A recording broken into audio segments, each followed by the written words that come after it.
Hey, what's going on, guys? Sean or Mustang 09 back today in not my garage.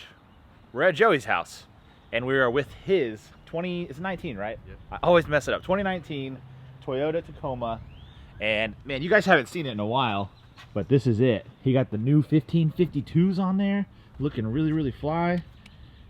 Got 34s, looking good. Look at that icon up there. Some old man emu shocks in the back. Started filming an install video, and then Joey had a show at his work. He had to finish up, and he was working super late one night, so I wasn't able to be here.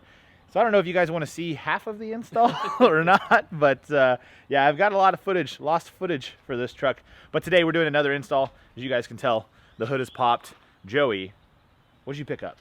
SB intake? Yeah. S&B? Yeah, S&B cold air intake, like I put on my F-250.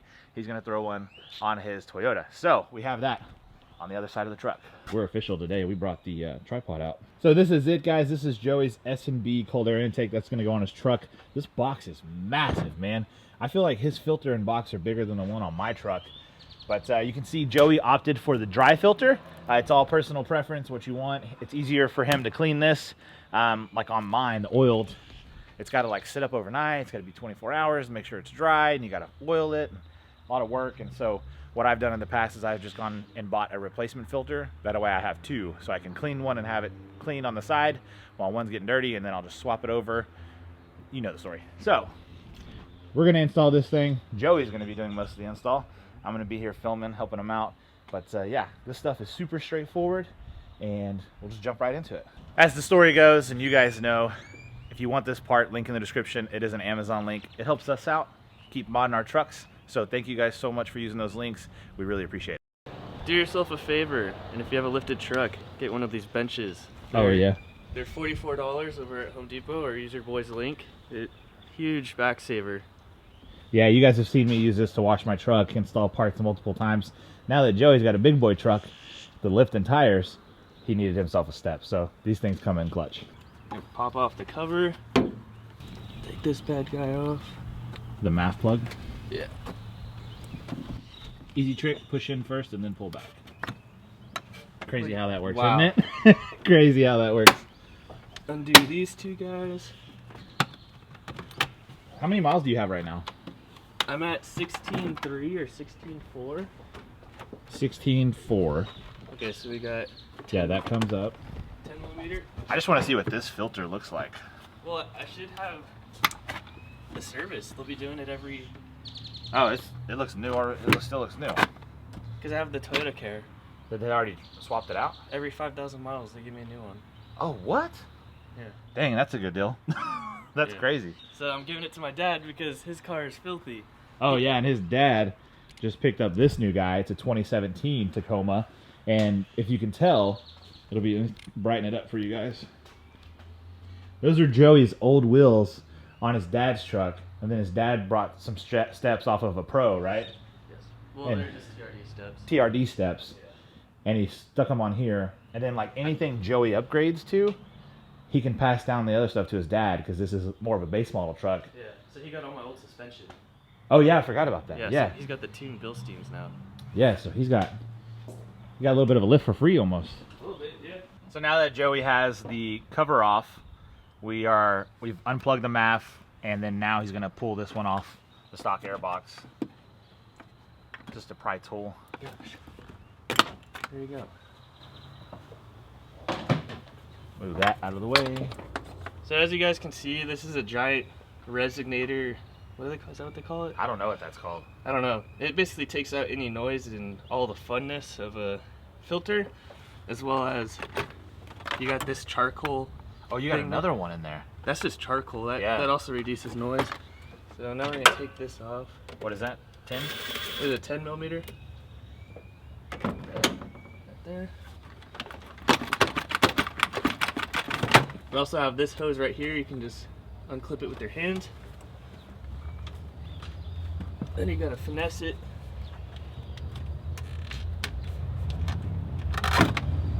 Easy. And there's one more plastic clip on the back there. This is the stock one, obviously. Here's the SMB box. I mean, just look at how much more massive this air filter box is than this one. In my mind, a lot of guys are like, why would you do it if it's not more horsepower? I don't know, the science behind it, to me, it makes sense that a bigger filter flows better, flows cleaner, and also, like Joey said, you get a lot of cool noises out of it. I think that's part of it, 100%. So while some people will be like, oh, it's only 3 horsepower, or it's no horsepower gain, there's other benefits beside horsepower for this. It's about keeping your truck healthy and keeping it clean, and I think that this is a huge help for that. I've always ran cold air intakes on all my vehicles, so if I'm wasting money, I'm wasting money, but I like it, so we do it, you know. It's for the butt dyno. It is. It's for the funds. So the filter pops out, and as Joey was saying earlier, he's on this Toyota program where they replace it every 5,000 miles or so, and this thing is mint. There is nothing in there, so that's going to be a great improvement for what your dad has for his truck, because his truck is super filthy right now.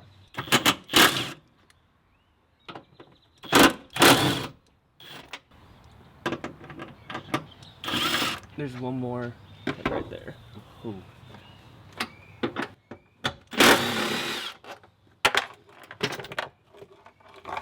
Oh, look at your fender.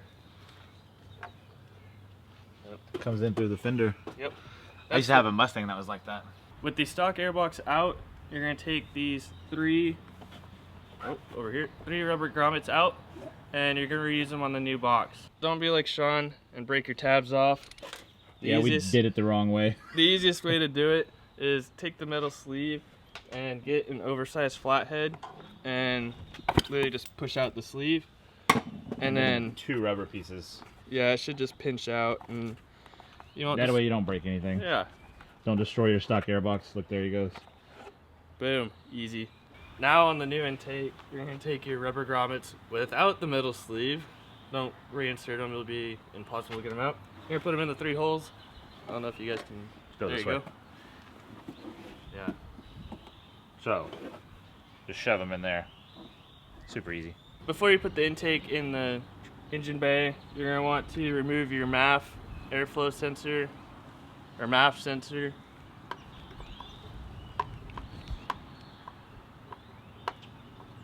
And this is one of those things you want to be careful with. You don't want to be handling it too much. You want to go ahead and move it from one intake tube to the next.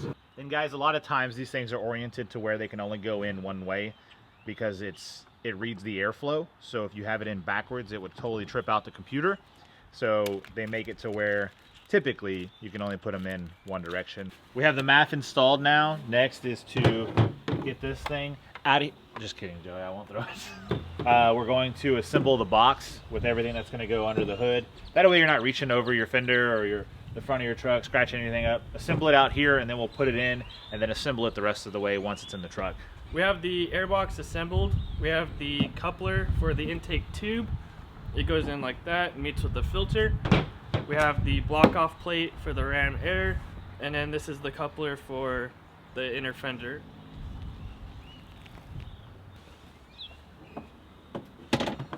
The new box just drops in. You're going to want to align the 3 holes from the existing airbox,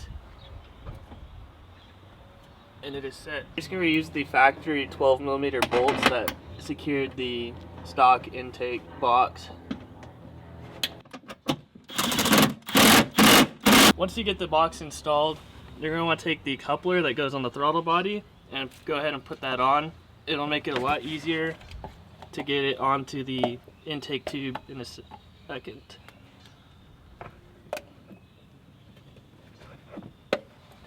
There we go. And you're going to want to feed the intake tube through the box. Put your clamps on first.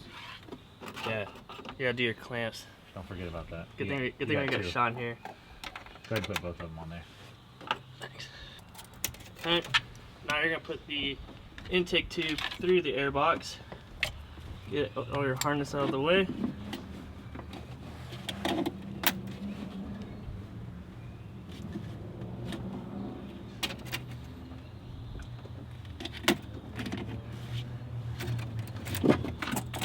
And you're gonna push it all the way through, and then into the coupler on the throttle body. There we go. And then you're gonna orientate it. Orientate it? Yep. Orient. When you're fitting the tube, you want to make sure that there's enough overhang inside the air box, that way you can get the clamp for the air filter onto it. Little tip before you put the filter in, orient your clamp so that way you don't have to do it when it's inside the box.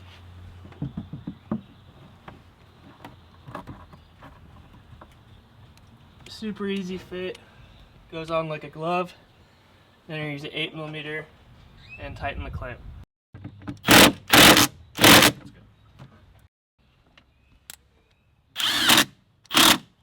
Now you're going to reconnect all your hoses and connections. Luckily Toyota made this where you can do it with your hand, you don't need pliers. Wrap this bad boy underneath, if you can find it. There you go. And look at that, looking good. S&B sends you this little gasket. You're just going to put it in the ridge. Be sure just to press down and not stretch it out, otherwise you'll have too much and it'll be too thin. Just go around the perimeter, and we have to cut off a little bit.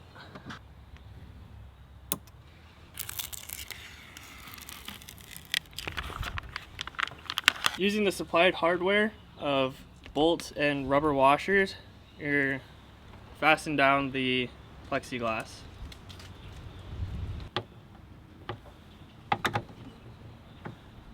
After you tighten all 4 screws, you want to make sure that you have a good seal around the O-ring and that you're not crushing your little rubber washers too tight. And after that, you're done. I lied, you're not done. You gotta put this bad boy back on. Oh yeah. you can definitely hear it more.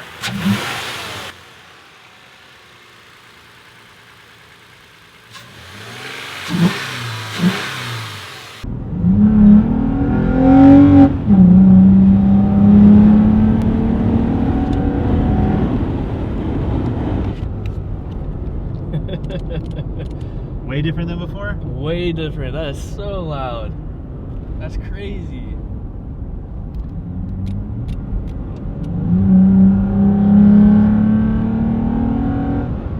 All that. That's all intake. I had none of that before. That's crazy. It sounds like exhaust on the truck. Yeah. That's wild.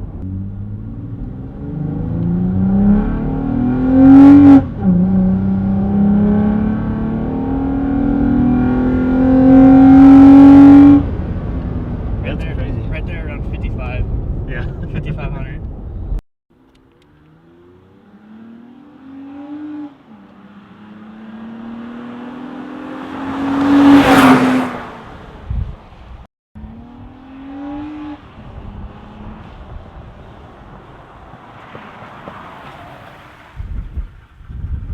Little disclaimer, we're not being sponsored or paid to install this intake, but over stock, the airflow improvement goes up to 42% and it has a 99.6% efficiency rating. The only downside with this intake is you're limited to the dual battery setups that you can run. You can no longer run a dual battery back there or an air compressor. That's the only downside. It takes up a little bit more room than some of the other intakes like K&N, but you still have options for the other battery to go right here or in the bedside. Not a huge deal, just you're limited. Yeah. It looks good though. Yeah, really cleans it up. It looks good. It sounds good too. It sounds wicked. I hope the camera picked that up. But that's going to do it, boys. Thanks so much for watching. We'll catch you back here next time. Take it easy. Peace.